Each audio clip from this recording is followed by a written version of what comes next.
Long ago, after Adam and Eve left the beautiful Garden of Eden, the world outside was new and wild. The sun shone brightly over green fields, rivers sparkled in the light, and tall trees swayed in the wind. Though life outside the garden wasn't easy, Adam and Eve worked hard to make a home. They built a small house, grew food, and cared for the land God gave them. Even though they missed the garden, they still had hope in their hearts, because God was still with them. One morning, Eve held her first baby boy in her arms and smiled. "I have gotten a man from the Lord," she said softly. They named him Cain, the firstborn. Cain grew up strong and brave, loving the feel of the earth beneath his feet. He loved planting seeds, tending the soil, and watching green sprouts push through the ground. He was a farmer at heart. As the years went by, another baby boy was born. They named him Abel. Abel was gentle and kind. He spent his days caring for the sheep, leading them across rolling meadows and through sparkling streams. The animals trusted him, and he loved every one of them. The two brothers grew up side by side. Cain, the farmer who worked with the land, and Abel, the shepherd who cared for the animals. They were different, but both worked hard and wanted to please God. In the mornings, they would wave to each other from across the fields. Cain's golden crops shimmered in the sunlight, while Abel's white sheep dotted the green hills like puffy clouds. In the evenings, the family would sit under a big tree, sharing stories, laughing, and thanking God for another day together. Life was peaceful. One day, Adam gathered his sons by the firelight. "My sons," he said kindly, "everything we have comes from God. We must never forget to thank him." Cain and Abel listened closely as their father taught them about offerings, special gifts given to God from the heart. "When you give," Adam said, "give your very best. Not because you have to, but because you love him." The brothers nodded, understanding the importance of what their father said. Days passed, and soon both brothers prepared their gifts. Cain walked through his fields, looking over his harvest. He picked some fruits and grains, filling a basket quickly. It was a good offering, but he didn't spend much time thinking about it. He just wanted to be done.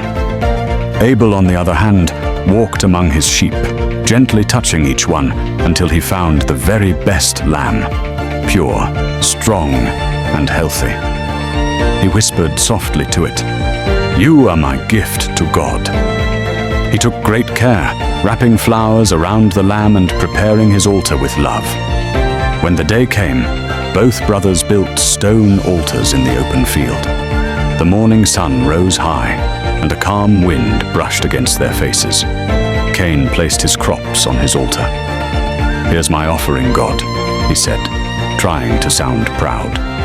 Abel knelt before his altar, holding the little lamb gently. "Dear God," he prayed, "thank you for everything. I give you my best because I love you." Then something amazing happened. A beam of golden light came down from heaven, glowing brighter and brighter, until it rested on Abel's altar.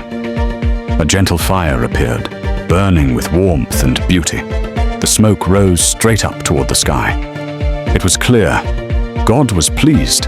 Abel's heart filled with joy, and tears of gratitude filled his eyes. But Cain's altar stayed still.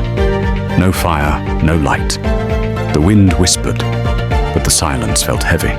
Cain looked at his brother's glowing altar, then at his own, and anger began to grow inside him. He clenched his fists and frowned. Why him? He thought. Why not me? From that day, Cain changed. He stopped smiling. When his family laughed, he stayed quiet. When Abel came to talk, he turned away. In the evenings, while Abel played his flute among the sheep, Cain sat alone, staring at the ground. Jealousy began to grow in his heart, small at first, like a seed. but it quickly spread like a thorny weed. One night, as storm clouds rolled in, God's gentle voice spoke to Cain. "Cain, why are you angry?" the voice asked kindly. "If you do what is right, you will be accepted. But if you let sin control you, it will destroy you." Cain stood silently, feeling the light of God shine on him, but he turned away. He didn't want to listen. The storm inside him was louder than the warning. Days later, Cain came to Abel with a forced smile.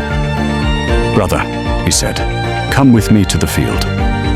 Abel, always trusting, nodded and followed. The sun began to set, painting the sky with pink and orange. They walked between rows of golden wheat, the soft breeze carrying the songs of birds. Everything seemed peaceful, but jealousy had taken full control of Cain's heart.